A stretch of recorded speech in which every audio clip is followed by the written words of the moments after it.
Bismillahirrahmanirrahim. Assalamualaikum warahmatullahi wabarakatuh.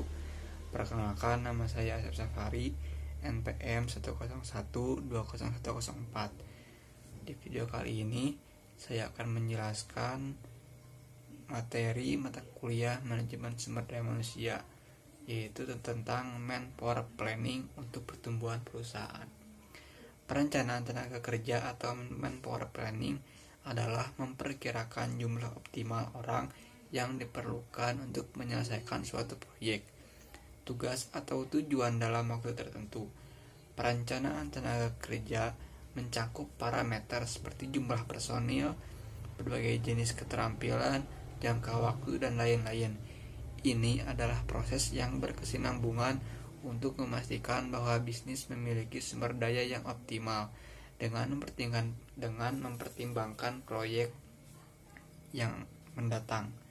Hal ini juga disebut sebagai perencanaan sumber daya manusia. Lalu, perencanaan tenaga kerja atau manpower planning juga mencakup seperti bagaimana dan kapan karyawan baru akan diperoleh.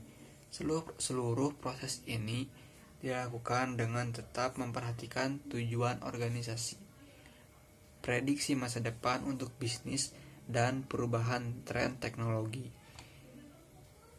Ini sangatlah membantu organisasi untuk mempersiapkan keberlangsungan bisnis di masa depan dengan tenaga kerja yang tepat yang dimiliki oleh perusahaan tersebut.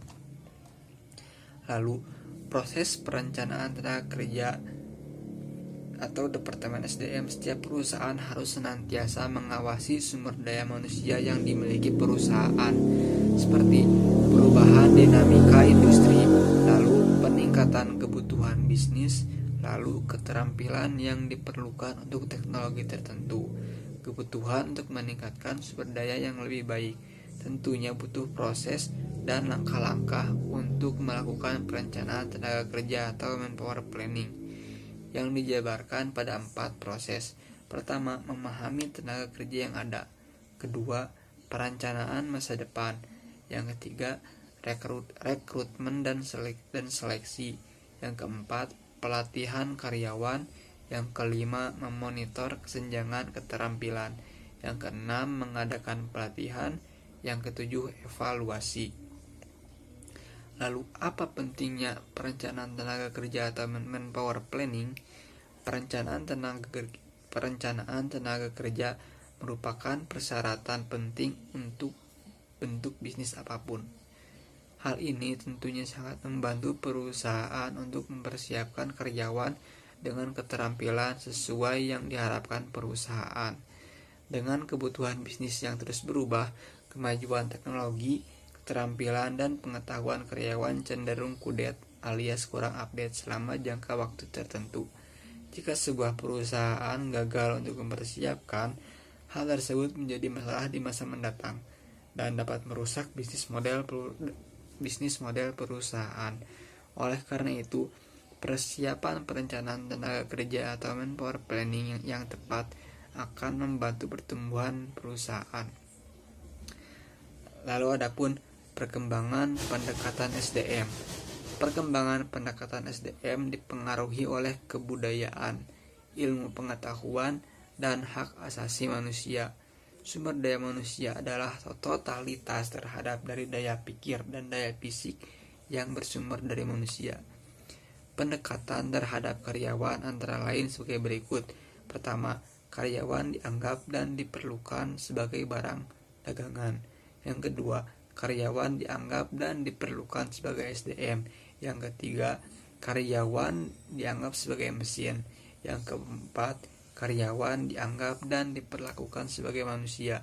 Yang kelima, karyawan dianggap dan diperlakukan sebagai partner. Lalu, perencanaan sumber daya manusia atau Human Resource Planning singkat PSDM merupakan fungsi pertama dan utama dari manajemen sumber daya manusia. Perencanaan SDM diproses oleh perencanaan planner dan hasilnya menjadi rencana atau plan. Dalam rencana ditetapkan tujuan dan pedoman pelaksanaan serta menjadi dasar kontrol. Tanpa rencana, kontrol tidak dapat dilakukan, dan tanpa kontrol, pelaksanaan rencana baik ataupun salah tidak dapat diketahui. Lalu pengaruh eksternal dan internal yang menjadi hambatan dalam rencana manpower planning. Pertama, faktor eksternal. Persediaan karyawan berdasarkan analisis pasar, tenaga kerja, serta tren kondisi kependudukan, sehingga ada kerjasama antara penyedia tenaga kerja dengan perusahaan dengan menjamin kuantitas dan kualitas kualitas karyawan. Faktor-faktor eksternal adalah sebagai berbagai hal yang pertumbuhan dan perkembangannya berada di luar kemampuan organisasi untuk mengendalikannya.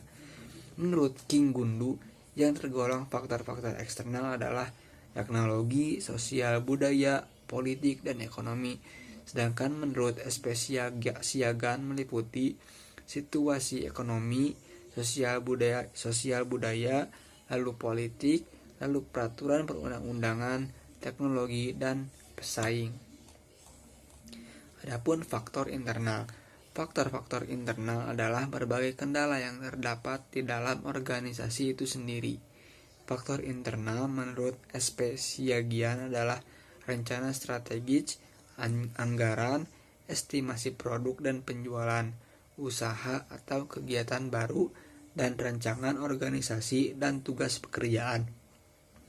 Sedangkan King Gundu mengemukakan bahwa faktor-faktor internalnya meliputi sistem informasi manajemen dan organisasi, sistem manajemen keuangan, sistem marketing dan pasar, serta manajemen pelaksanaan, menghitung jumlah para karyawan, serta mengevaluasi kemampuan mereka sebagai bentuk adanya kemungkinan untuk penugasan para karyawan untuk mengisi lowongan-lowongan pekerjaan yang akan datang.